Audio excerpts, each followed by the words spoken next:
Think you're safe because you refuse to answer your door? What if I told you that you could make your situation actually worse?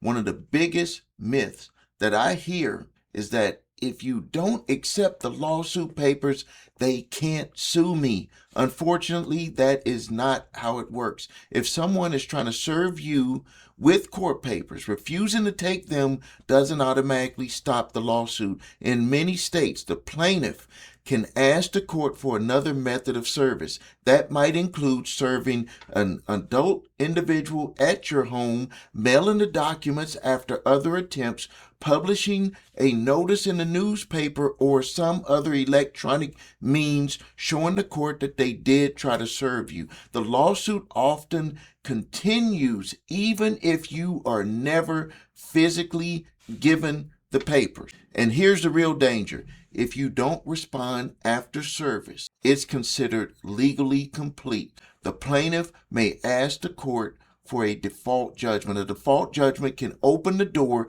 for collection efforts like wage garnishment, bank account levies, at seizure of your personal property. That's why avoiding the court papers usually doesn't solve the problem. The better approach is understanding your options early. Many people have defenses they don't even know they have when sued by debt collection lawyers. Don't let fear make the decision for you.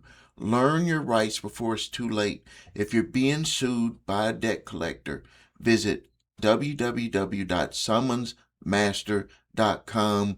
Comment under this video.